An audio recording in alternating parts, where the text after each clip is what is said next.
සුබ දවසක්.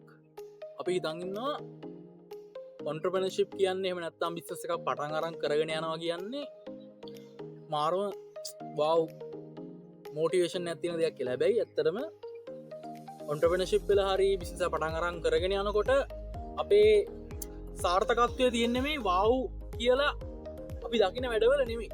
ඇත්තටම මාර බෝරින් කියලා මාරම එපා වෙනවා කියලා අපි කරන වැඩවල තමයි growth එක තියෙන්නේ.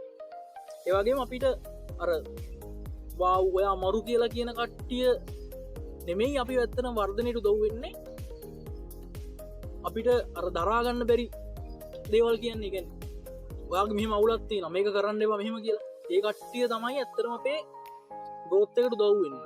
ඔක මටත් කාලයක් තේරුණේ නෑ. හැබැයි කාලෙත් එක්ක එක්ස්පිරියන්ස් අරගෙන එනකොට මටත් තේරුණා ඇත්ත නේද. එන අපි වාව් කියලා හිතන දේවල් වලින් අපිට තරම එහෙනම අඩුවෙන් තම වර්ධනයක් කම්මෙන. හැබැයි අපරාවේ අපි හිතන අර බෝරින් මාර එපා වෙලා කියලා හිතන දේවල් වලින් තමයි අපේ වර්ධනය ඇතරම හැදිලා තියෙන්නේ.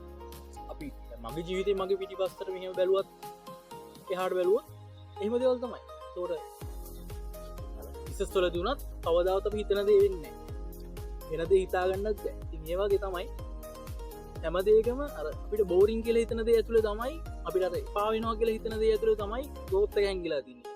අපි මිනිස්සෙක් ආශ්‍රය කරත් අපේ වර්ධනයට හේතු වෙන්නේ මේ මිනිස්සයා.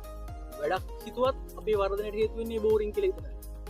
ඒතරම බෝරින් එක දිගට කරන්න පුළුවන් වීම තමයි ඔය මං හිතන විදිහට සාර්ථකත්වයට ගිය මිනිස්සු හැම කෙනෙක්ගේම සීක්‍රට් එක. කියන්නේ වාව් මාරයි පට්ට කියලා හිතන දේවල් තියෙනකොට බෝරින් දේ තෝරගෙන මේක ඇතුලේ තමයි වර්ධනය තියෙන්නේ කියලා තෝරගෙන යාලා එක දිගට ඒ දේම කරන්න තීරණය කරලා තියෙනවා. ඒ වගේ මිනිස්සු ආශ්‍රය කරන්න තීරණය කරලා තියෙනවා.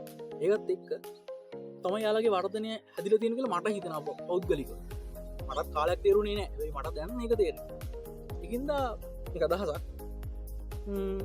මට පහු කාලීනව තේරිච්ච දෙයක්. මම හිතනවා ඔයාලට වැදගත් වෙයි කියලා. ජය වේවා.